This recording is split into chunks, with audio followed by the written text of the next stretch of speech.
Alabama has a tight end that could be a star in the making.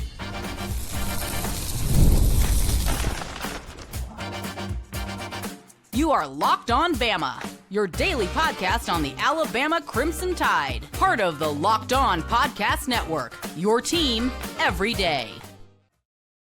Hey, everybody. Welcome back into Locked On Bama, HSA Radio Network's Luke Robinson. That's me. Alabama internet legend Jimmy Stein. That's him. This episode is brought to you by Mazda. We'll talk about Mazda in just a little bit. I want to thank you every day for being here every day because you have made Locked On the number one sports podcast network there is. Thank you so much. We do really, truly appreciate you. So, Jimmy, got a lot to talk about. We're going to talk about some NFL Combine. You know what? Ty Simpson was down at Lambert's in Foley, Alabama, throwing rolls. Did you see that? I did. That's pretty amazing. Well, I mean, he's in Mobile training with QB Country for the draft. So that's why he's been in the general area for some time.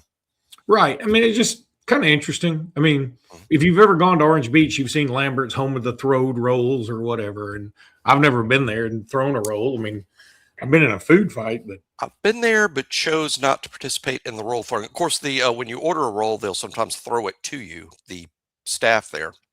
Okay. Oh, the rolls are good, by the way. They're big. I'm just glad it's not throwed coleslaw. Okay. So also Bear Fretwell, we're going to talk about him post-injury and some bracketology. But we'll start off with your roster countdown, and we have reached a fun part here. That Alabama fans love tight ends. It's always open. The tight end's always open. There are a lot of double entendres here, and I like it. I mean, I'm just down with it. But yeah, the tight end is always open. And, I think I noticed this a long time ago as an Alabama fan and college football fan in general. For whatever reason, specifically college football fans love backup quarterbacks and tight ends. And we just have an affinity for them. We just love them. And this one, Kaleb Edwards from California, big dude. I think he could work on his blocking a little bit, but that's okay. But I love what he's bringing to the table. How about this? 14 days. Spring practice starts 2 weeks from today, so 14 days until spring practice, and the 14th best player on the roster, Kaleb Edwards. Heck, I might even be underrating him a little bit. I mean, there is no better candidate on the team to make a huge year one to year two jump like Kaleb. We have to remember that not only was Kaleb Edwards a surprise starter at times, obviously, he was a starter after Josh, broke his foot, but he played a ton, with the ones even prior to Josh's injury. Kaleb Edwards didn't arrive at Alabama until last June. So this is a guy, he didn't even go through spring practice. Boom, then he's starting games in the fall. And he's starting games at a position that requires a lot of physicality. I mean, tight end's not wide receiver like a Ryan when he showed up and played quickly, even though he didn't have an initial spring practice because he was graduating from high school. But Kaleb Edwards showed up without that spring practice and won a spot with the ones, and then was the starter after Josh gets hurt. He only caught about 11 balls for 150 yards and a touchdown, so the stats weren't huge. That's because, when he was out there to block. And he did an okay job with that. And I'm not going to exaggerate how great he was. He just did an okay job. But doing an okay job as a true freshman off the bus when you haven't been there for multiple months is pretty amazing. Now he's got that time. Now he'll have that spring practice. Now he's had that whole year to work in the weight room. I know from inside the walls, they are sky high on how good Kaleb Edwards can be. I consider him an all-around tight end. Those are hard to find. I think he's a guy that's going to prove to be an above-average blocker.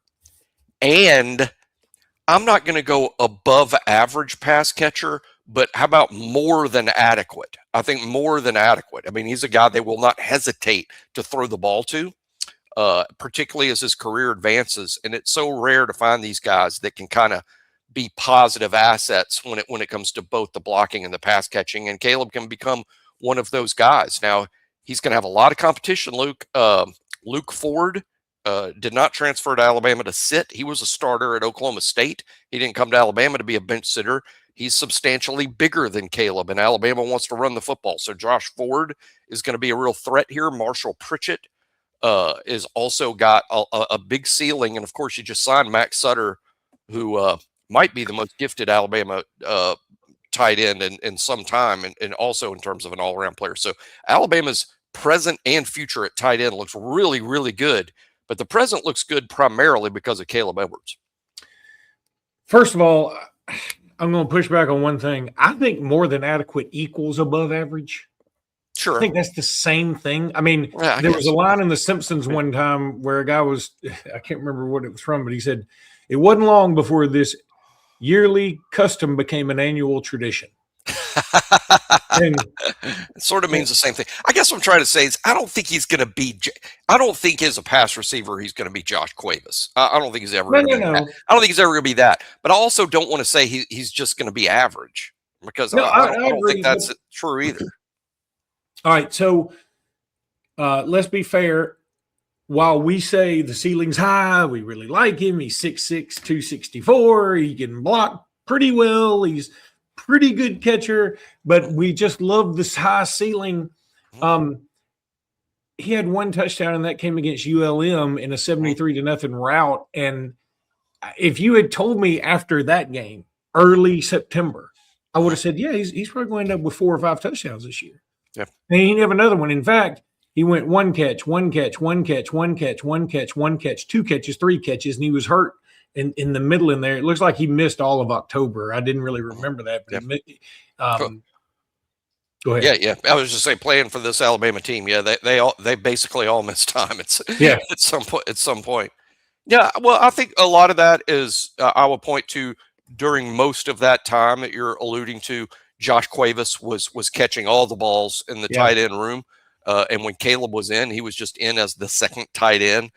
And then when he became the starter, because Josh was hurt, that corresponded with the time Alabama wasn't throwing the ball as well because the injuries to Ty had mounted up. But at the same time, so he was never. I don't think they ever put him in the game last year at a time when he was a primary target.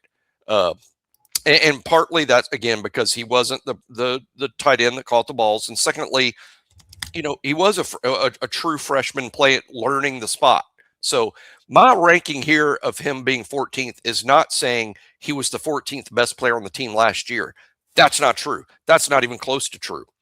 We're sort of anticipating here, you can see this coming, a big jump from year 1 to year 2 for him because he's getting all the stuff he didn't have last year by showing up late. I mean, he's got the year in the weight room. He's got the year understanding the system, the offense, the terminology, the routes, all that. He's going to have all that down. And I just see a big year 1 to year 2 leap for him, more so than most of the other kids on the team, just simply because he was a late arrival last summer. Yeah, and here's the other thing. Like, my initial thought, again, I make the thumbnail for the YouTube and all that, and I make the titles for it, and I was like, star in the making. I think that's what I called this tight end, which I think is true. But then once you started rattling off like Josh Ford and Marshall Pritchett and Max Sutter, and there's some Jay Lindsey. I'm like, whew.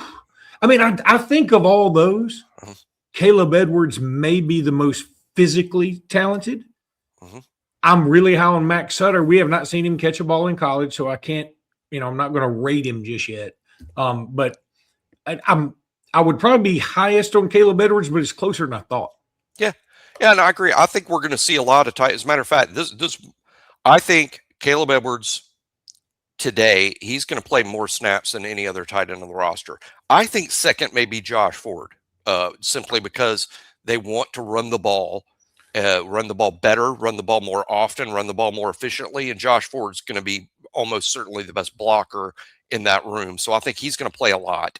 I think Marshall Pritchett's going to make a good year 1 to year 2. He's the one most like Cuevas in terms of a potential big-time pass receiver. So that's his big thing he brings to the table. So he's going to play a lot. And Lindsey played a lot last year, and there's no reason to think he won't play as much or more.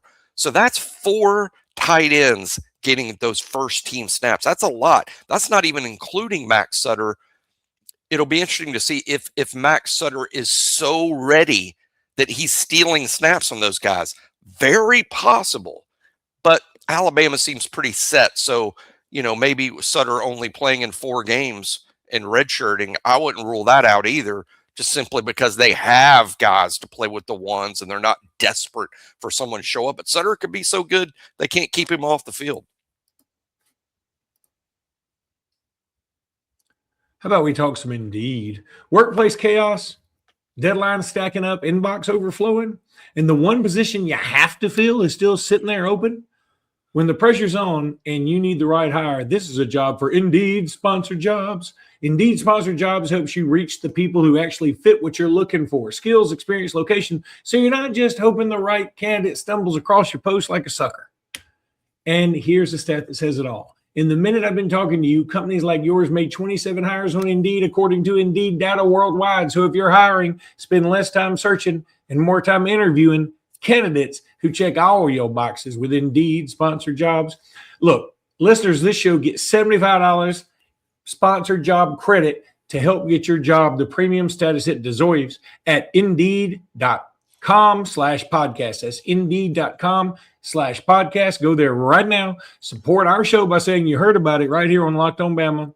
Indeed.com/podcast. Terms and conditions apply because they apply to everything. Need to hire? This is a job for Indeed sponsored jobs. NFL Combine. Oh, 20 years ago, we didn't talk about it as much because it wasn't as big of an issue for us. Now, Alabama usually has as many people going to the Combine, if not more than everybody. Yeah. I think there are 12 going to the Combine this year. 12, second most. Only Texas A&M has more with 13. Ty Simpson practicing some of his tosses at Lambert's, and now he will be throwing at the NFL Combine. Let's hope he throws footballs as well as he throws rolls. What's interesting a little bit is I would say if you look back most years, QB2 or the guy going into the Combine projected to be the second quarterback usually doesn't participate at the Combine. Ty's situation's a little different. We talked about this during the season when we talked about Ty in the NFL, and that is the deep ball. The deep ball, it wasn't a big thing for Alabama last fall. Ty wasn't great at it. They didn't do it a lot. They didn't have a lot of deep ball hookups. So I was explaining even last fall that, man, if Ty comes out for the draft, priority number one is showing to the NFL that that's in his that's one of the things he's actually capable of doing, that was just a product of what was going on at Alabama with the team at the time, and it wasn't all him. So I do think that him throwing at the Combine is basically him saying, hey, there are some holes on my tape at Alabama, and I'm going to prove at my first opportunity that I'm capable of making those throws. Also, well, and while he is the second-rated quarterback by most services, I would say it's like maybe less than 50-50 that he's in the first round right now, which is correct. Weird for quarterbacks. So, like you said, if he can show he can do this one thing, I think it's like he's not going to hurt himself. He's not going to drop to the third round. He'll either be first or second, but if he completes some deep balls and looks good here, I think he solidifies first round. Yeah, I mean, Ty's not, I mean, like, for instance, Fernando Mendoza's not throwing at the Combine. Oh, that's the easiest decision in the world. I mean, he is so far and away considered the number one pick in this draft that him virtually doing anything outside of a very limited pro day doesn't make any sense at all. There is one direction for Fernando Mendoza to move, just one. That's down. So do nothing. Do nothing, because if you do something, it's going to be picked apart. But Ty is in a completely different situation. Ty is very, I'll use the word mobile in this draft. From where Ty is right now, Ty could go as high as top 15. That is a very real possibility. Ty could not go at all in round one. As a matter of fact, I would say that's the most common projection right now is Ty not in the first round, the most common one. Now, Ty dropping below the second round would be a real big surprise. So I think his decision to throw at the combine is fantastic. Gives us something good to watch next Saturday when he's out there throwing to the receivers. Big opportunity for him. And a lot of guys, not just Ty, but Ty will be the headliner for that reason. And I'm real interested to see how much someone like Caden Proctor does in terms of how much running does he do as the other guy that's most often projected in the first round for Alabama. Jeremy Bernard also has an excellent opportunity to move from what seems to be consensus round 2. He could move up, but it is a deep wide receiver group. Deep. Ty picked a great year to come out. It's not a good year for quarterbacks. Yeah. It's an extremely good year for wide receivers. There's going to be a bunch go in the first round, and I think any team that drafts a receiver in the first round this year is kind of crazy because you should just focus on another position because there's going to be a high-quality player available for you on day 2 at wide receiver. It dawned on me that, we get sort of upset that a player may not play in an all-star game, high school, pro, college, whatever, or, in the NBA, they talk about load management. And should we be upset that Fernando Mendoza doesn't throw at the combine? Because isn't that kind of the same thing? Like you, for instance, when we talk about the NBA all-star game, it's become something that nobody even really knows what it is anymore. But for the longest time, it was just out there, like everybody was either scared to participate or don't want to hurt themselves. And I get it. I understand that. But there's something about the competitive nature of it all. I think if we're going to be okay with Fernando Mendoza skipping a combine because he doesn't want to do something to hurt himself in a financial sense, whatever, then I think we should be okay with people skipping all-star games, skipping bowl games, whatever, because they don't want to hurt themselves. Well, it's not hurting themselves physically. I mean, a lot of the bowl game opt-outs are about hurting yourself phically. With Mendoza, this is 100% financial. No one's going to get hurt. But it's really the same thing. Yeah, you could make that case. If you get hurt physically, it hurts you financially. And I would see, to your point, I would like to see a competitor that's like, I want to compete. Hey, this is an opportunity for me to compete. The thing is, though, I think Mendoza's agents would they'd lose their minds. Well, they would try to tie him to a chair, not let him out of a room. And this simply because no matter what, let's say his competition is Ty Simpson. I mean, that's his quarterback. That's QB2, Ty. If Ty is great Saturday, if he's great, is he going to overtake Mendoza? No, not even close. Now, what if Mendoza throws Saturday and Ty throws Saturday and Ty's great and Mendoza has an off day? Now there's a discussion. Do we have the wrong guy at QB1 and maybe Mendoza's not all that? That's why the agent won't let him out of the room. But I would like the idea, if I'm an NFL general manager, I would love the competitors, the guy that's competing against his agent's wishes because he loves the game. He loves the sport. He loves to compete. The combine's also an opportunity to not only do drills, it's also an opportunity to learn from the NFL coaches that are running the combine. You're throwing with you're creating chemistry with future teammates. I would like to see that if I'm an NFL general manager. I want to see the guys that love to compete and want to compete, and I would love that. But I don't know. QB1, I don't know what the history says, but I don't think that QB1 has participated in the combine very often. I get it. I do. I totally understand. I get it. I'm like you, though.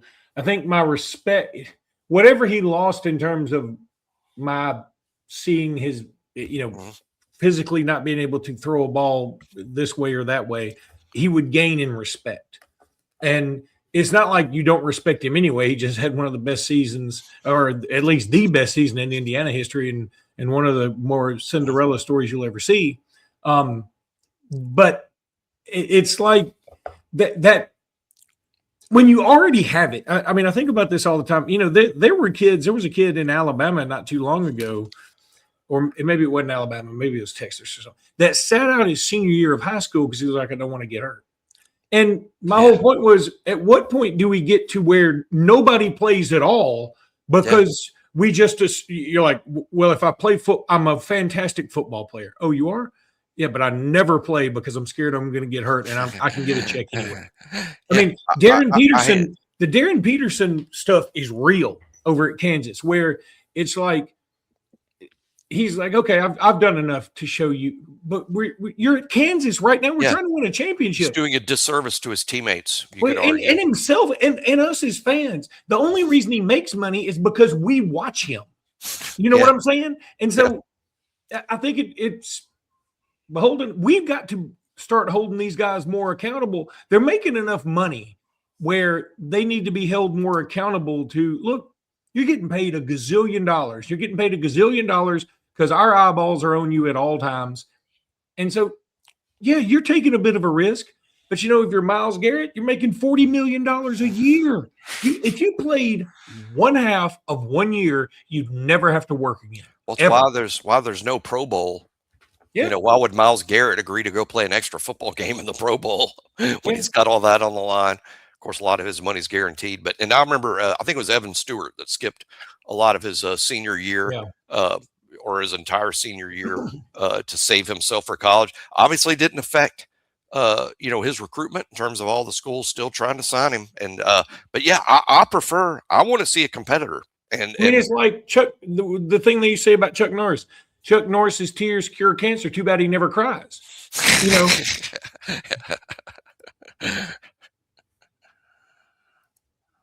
Going to talk a little Mazda. Love Mazda. This is Mazda's moving the game forward for those who show there's more to the score than what's on the screen. You know who I'm going to give it to? You know who I'm going to give my Mazda award to this week? Houston Millett. Because he was so good Saturday, not because he lit up the scoreboard, because he did everything we needed him to do. We needed him to do. We didn't need other people to do that. Other people need to score. Other people need to lead. Other people need to rebound and block shots. Houston Millett needs to go get loose balls, call timeouts in the air, fight, get the bench fired up. And boy, he's embraced this role, and I love it. Those moments remind us what it really takes to raise the bar. It's that extra work off and on the court, dialing in every detail, giving it that extra fire, that grit, that I never quit. We put that same passion into every model over here at Mazda. Highlights make the real. What it took to get there makes it count. There's more to a Mazda because there's more to you. I don't care what Jimmy says. Then we're going to talk about FanDuel because FanDuel's fantastic. Y'all know that already. Ever wanted to experience the NBA Finals live and in person? FanDuel is giving you the chance to turn that dream into a reality with their NBA sweepstakes. Here's how it works. Listen closely. Use your profit boost on any NBA future, and you'll automatically be entered for a shot to win an NBA Finals trip for two. That's right. Flights, tickets, the whole shebang. If you're already looking at the board and thinking about which team can make a deep run, this is the perfect time to lock it in. And now, not only can you pick your cash, but you could also get sent to the finals with FanDuel. Holy cow. Visit FanDuel.com to get started. Use your profit boost on an NBA future and get entered for your chance to win a trip to the NBA Finals. Play your game with FanDuel, the official sports betting partner of, tell them, Jimmy. The NBA. Jimmy Stein, Gary now. So bracketology. I mean, I really love bracketology. I mean, there are a lot of people that just think it's kind of silly to look at it, but, you know, bracketology is like the actual college football season of recruiting. You know, I love recruiting, and then when signing day, I like to think more about the next year's recruiting. So it's sort of like, I don't care what's on TV, I care what else is on TV. And I'm pulling up CBS's bracketology right now. They've got Alabama as a 4 seed, which is nice. I'd rather be honest. I'd rather be a 3 or a 6, but I'm fine with a 4. The problem would be on this bracketology, and this is, I love to find a way to go, this would never happen. So they have Alabama in the East, 4 seed playing Liberty. Liberty being interesting because obviously that's where Hugh Freeze was from. And for those who remember, there was a kid named Jeremy Monso who is like, I think he's the state of Alabama's all-time leading scorer. But I don't know that it's like in the AHSA. I think it's the AISA. And he could just light up a scoreboard. And he went to Liberty. But they have us playing the winner of 5-12, which is Vandy Yale.